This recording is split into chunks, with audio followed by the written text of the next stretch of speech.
At my mom's birthday dinner, my daughter asked, "Why is our table next to the trash?" My uncle said, "Because you're not real family, just her side." I looked around. Even the neighbor's kid had a balloon and a chair. So I picked up my gift, turned to my uncle, and said, "Check under your plate." We left. 15 minutes later, my phone lit up, 46 missed calls. My name's Ethan. I'm 33, oldest kid, the one who fixes Wi-Fi, fills gas tanks, and remembers everyone's birthdays. I'm a project manager by day, single dad by night. My daughter, Mia, is 8. She likes Galaxy leggings, sticker books, and the blue slushie that stains her tongue. We live in a small apartment with a wobbly coffee table I keep meaning to fix. My mother insists I work too much. My sister insists I don't work enough, at least not for her tastes. Somehow I'm always available. Mom's birthday dinner was at a mid-range Italian place off the highway. Fake vines, sticky menus, family-style bowls that always look bigger in the pictures. I booked the room. I brought the cake. I wrapped the gift, a bracelet she circled in a catalog months ago and pretended to forget. We arrived early. Mia held the gift bag with both hands. She was excited. I was tired. When the host let us in, I noticed it right away. Our table shoved near the busing station. Trash bin, clatter of plates, sour mop smell. "Dad," Mia whispered, wrinkling her nose. "Why is our table next to the trash?"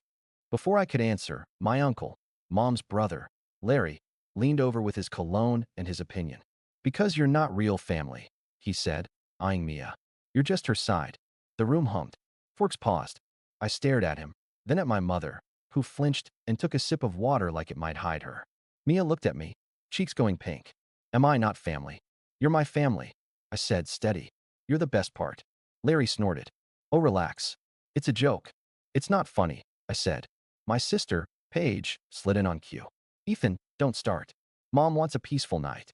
I watched the staff squeeze past our chairs to dump plates in the bin. The smell rose again. I pictured the private room I'd requested and paid a deposit for. I pictured the confirmation email. I pictured the way every mistake in this family somehow benefits everyone except me. Mia squeezed my hand. The gift bag crinkled. I stood up. "We're not doing this." Larry rolled his eyes. "Sit down, hero." I picked up the gift, looked at him, and said, calm as I could manage, "Check under your plate." Then I helped Mia with her jacket. We walked out into cool air that tasted clean. 15 minutes later, as I buckled Mia into her booster, my phone lit up and started vibrating across the cup holder like a trapped bee. 46 missed calls. I stared at the screen. My heart didn't race. It slowed. "Dad," Mia asked soft, "are we in trouble?" "No," I said. "We're done." And I started the car. Here's what the plate was about. For 10 years, I've been the wallet with legs. It didn't start that way, but it slid there. Death by 1,000 small, can you just? It was me putting the deposit on Paige's apartment, just until she gets her bonus. It was me paying Mom's car insurance, just this month. It was me adding Larry's line to my phone plan because his job needs reliable service, and you get family discounts. It was me picking up every bill at every dinner because you make more than us. Not rich, just organized. And apparently that means sponsor. When Mia was born, her mom and I tried to make it work. We didn't. We co-parent well enough. The custody schedule is boring and fair, and Mia is loved. That part is fine.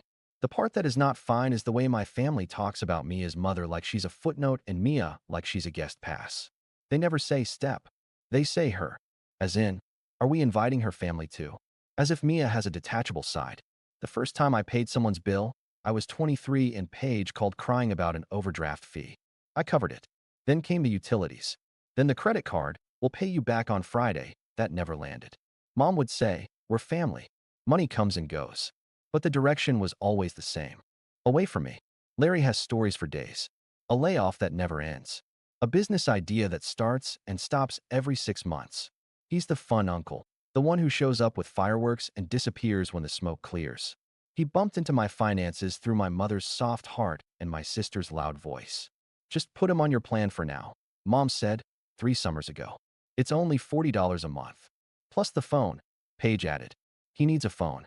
It became 95 after the upgrade he accidentally took on the installment plan. Then it was data overages. Then it was international roaming. Didn't know that was a thing when he went on a cruise. Meanwhile, there were quieter drains. Mom's house needed a new water heater. She cried about being too old for cold showers. I swiped. Her property taxes spiked. I set up auto pay from my account because she forgot the portal password. Groceries, prescriptions, taxis, little rides between big asks. Every boundary I tried to set got filed under selfish. Ethan, don't nickel and dime your own mother. Ethan, your sister is trying. Ethan, you know Larry's had it rough. They never said what I'd had. They never asked. The last straw wasn't even big. It was a Tuesday.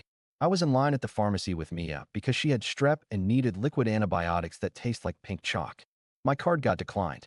Not because there wasn't money, but because of a fraud hold. 6 DoorDash orders, 2 rideshares, and a gaming subscription all hit within an hour. I recognized the pattern. Paige's new boyfriend had borrowed her card again. Except it wasn't her card. It was mine. The same one I gave her 2 years ago for emergencies and forgot existed because she promised to cut it up. She cried when I called. I'm sorry. We were short on cash. He ordered food for everyone. You wouldn't want me to starve. I canceled the card in the parking lot with Mia dozing in her car seat. I let the pharmacist run my debit. I drove home with a feverish kid and a cold feeling in my chest that did not lift. That week I made a spreadsheet. No numbers, just names and categories. Phone lines, car insurance, Netflix, Apple Music. The gym membership page paused on my card and forgot to unpause. The tiny $7 cloud storage Larry had set up using my email because your password manager is better. The $29 device protection for a tablet my mom never learned to turn on. I didn't rage. I didn't post. I made calls. One by one I pulled my name off. Canceled, transferred, pride. I told Mom first. I'm not punishing you, I said. I'm stopping a habit. She sniffed. So I raised a stranger. Mom, I pay for Mia. That's my job. I'm not everyone's bank.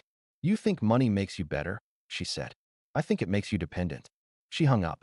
The birthday dinner was supposed to be a reset. I booked the private space so Mia wouldn't be jammed near a trash bin. I prepaid the base menu to make it simple. I even called the manager to confirm the layout. When we arrived and got shoved by the busing station, I knew someone had sweet-talked the reservation into something cheaper, smaller, easier for them. I knew where the extra seats went, too. When we walked in, I saw 2 neighbors I barely recognized at the nice end of the room with balloons and place cards. Mom, I said quietly, who invited the Nelsons? She looked at her napkin. They've been good to me. I looked at the trash bin. I looked at Mia. And then Larry opened his mouth. That's when I decided to flip the script. Not a blow-up. Not a speech. Something cleaner. Earlier that day, I'd slid folded envelopes under every porcelain plate at the head table. Larry's had a photocopy of his phone installment agreement and a bright yellow sticky. Transfer request submitted. Effective tomorrow, line disconnected. Mom's had the car insurance policy page with my name removed and a prepaid card for the next month so she wouldn't be stranded. Paige's had a small silver key, the storage unit where I'd packed everything she'd bought using my card this year with invoices taped to boxes, a quiet ledger you can touch. Under my mother's plate, I'd left the bracelet. She could keep the gift. The enabling would stay with her, too, but the gift was mine to give. So when Larry said Mia wasn't real family, I didn't argue. I just said, check under your plate, and left. We didn't go far. I drove to the strip mall across the street and parked in front of the frozen yogurt place because Mia needed something good. She piled gummy bears and 3 kinds of sprinkles in a paper cup and ate in focused silence. I stared through the windshield at the restaurant door, waiting for the first ripple. My phone buzzed. Then it vibrated like it was trying to bolt. First was Paige. Ethan, answer. What's this? Second was Mom. What have you done? Then Larry. Call me now? I turned the screen face down. Mia licked her spoon. Is Grandma mad? She's surprised, I said. People get loud when they're surprised. The calls multiplied. Unknown numbers. Cousins. A neighbor. The restaurant manager. I breathed. I had planned this carefully, but I hadn't planned for the part where my body would shake anyway. I texted one thing to the family group chat. I'll talk tomorrow. Tonight's for Mia. Paige responded in seconds. You ruined Mom's birthday. Larry jumped in. You tried to embarrass me? Didn't work. I already talked to the manager. Your little papers mean nothing. I typed slow. They're confirmations, not threats. Then I muted the thread. At home, I put Mia to bed to the soft whir of her fish night light. She asked, did I do something wrong? I sat on the carpet beside her and told her the truth in 8-year-old words. Grown-ups forget how to be kind, I said. Tonight they forgot. That's not on you. She nodded like she understood more than I wanted her to. Can we sit at a good table next time? Always, I said. When the apartment was quiet, I opened my laptop and a folder labeled Boundaries, Screenshots, Statements, Call Logs, the car insurance release, the phone carrier transfer ticket, the bank alerts from the last year, the timestamps from Paige's boyfriend's orders, the dumb text where he bragged about eating like a king on my dime, the voicemail from Larry asking if I could temporarily Venmo him rent because my boss is late with checks, a boss he couldn't name. I wasn't going to post any of it, but I wanted the record. At 10:13 p.m., Mom called again. I let it go to voicemail. Then my phone flashed. Incoming FaceTime from Mom, home. I almost ignored it, then pictured her face and picked up. She was in her car.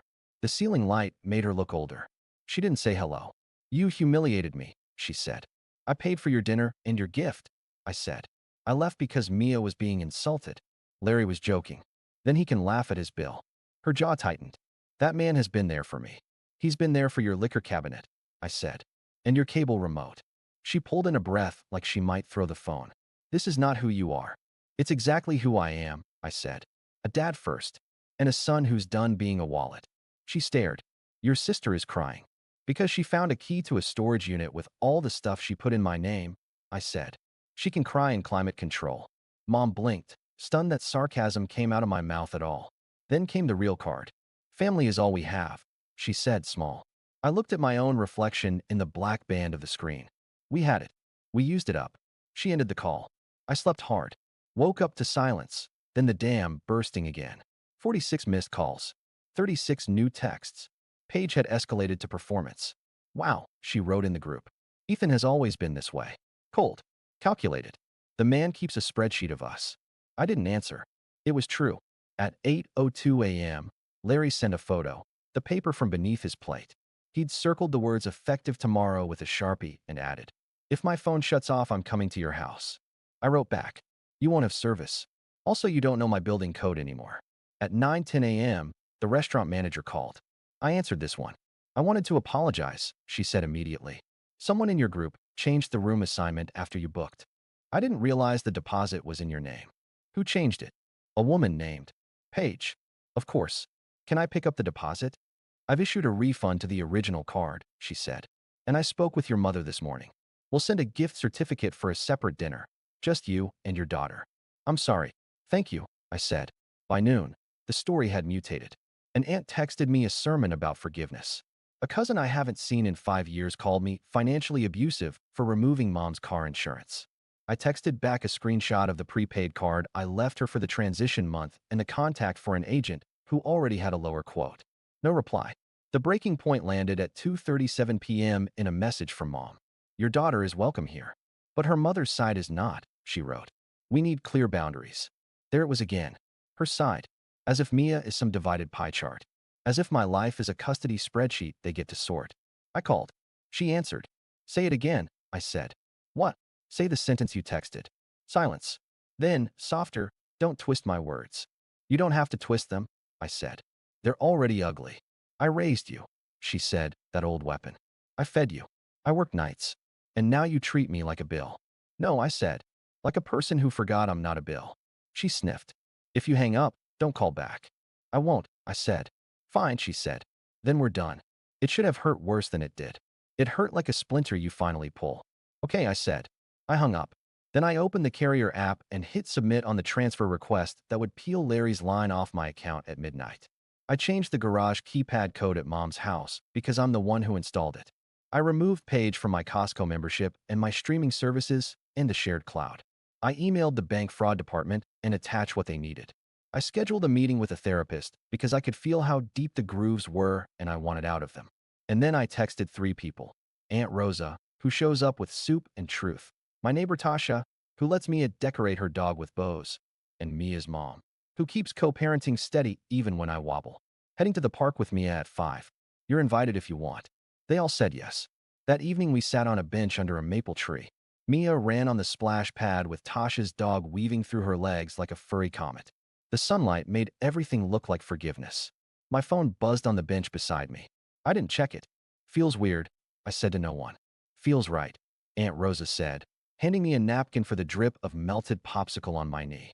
Sometimes the only way out is to stop paying the toll. The first week after the dinner felt like detox. Day 1. Silence from Mom. noise from everyone else. Paige flooded Facebook with a post about financial bullies and cold sons who forget who wipe their noses. I didn't respond. People who know me texted privately. We saw the seat by the trash, one cousin wrote. That was dirty. Another sent a photo I hadn't noticed.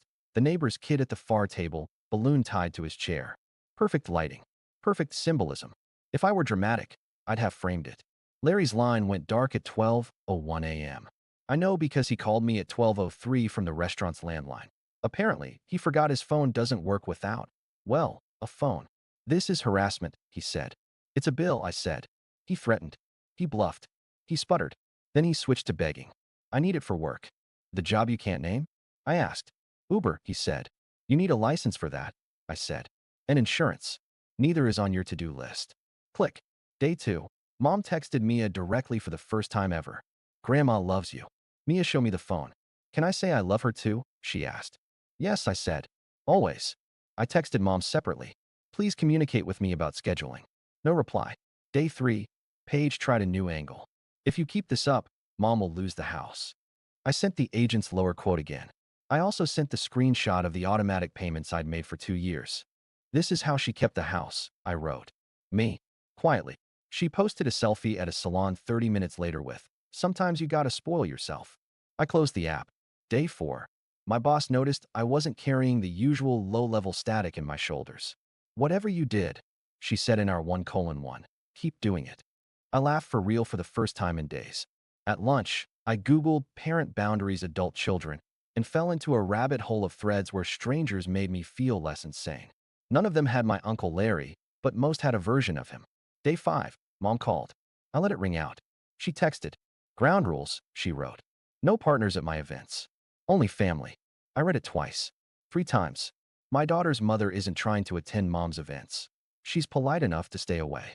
But the message wasn't about logistics. It was a map of Mom's world.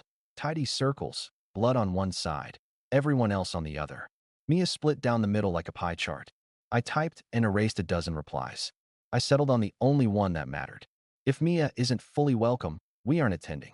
Manipulation, she answered. Punishing me with your child. I put the phone down. I paced. I picked it up. It's parenting. No reply. Day 6. Aunt Rosa invited Mia and me over for spaghetti. We ate at a table that wobbled worse than mine. The sauce stained Mia's shirt.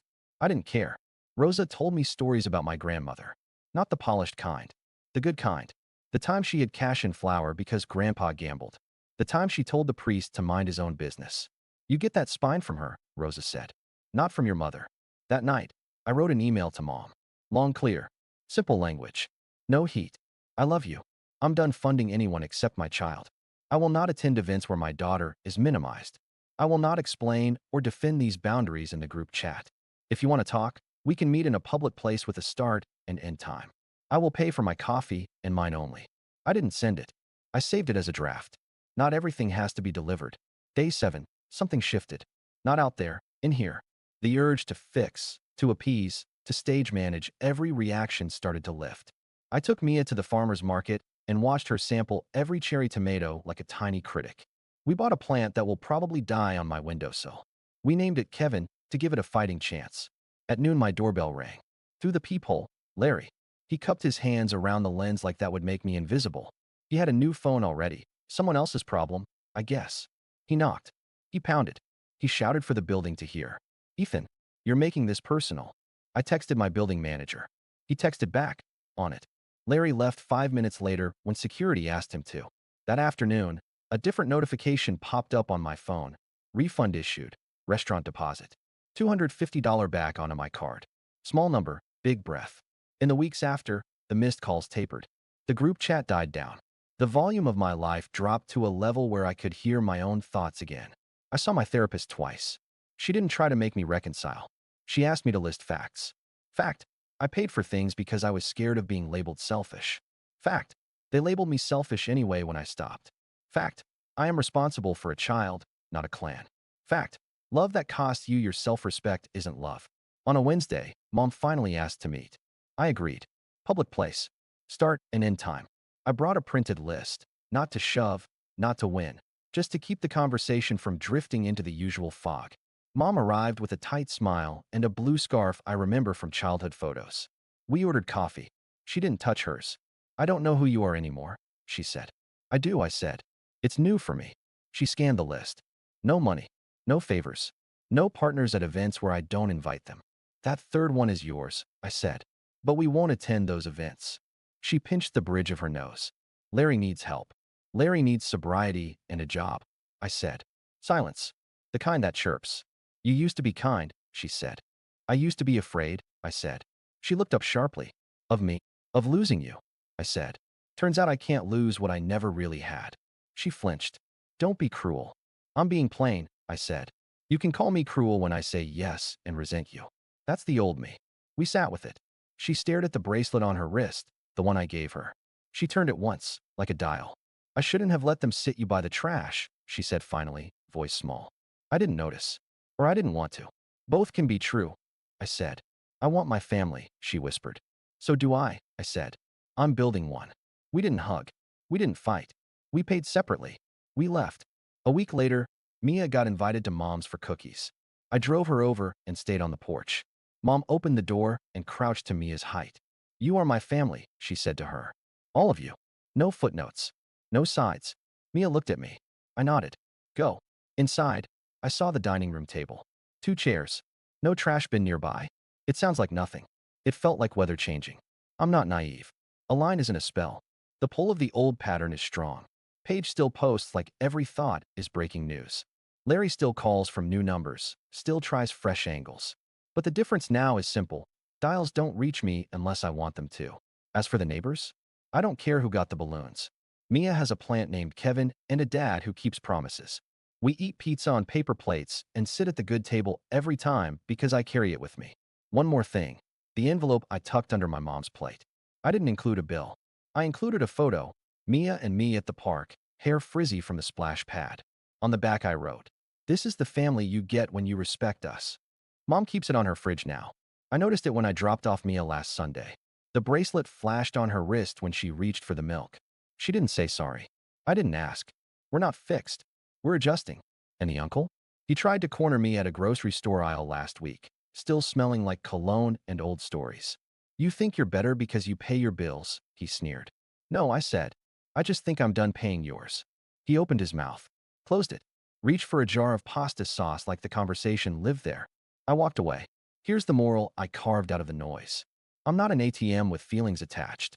I'm not a seat by the trash. I'm a father, a son with limits, a man who learned late that family is not a password you enter to open someone else's wallet.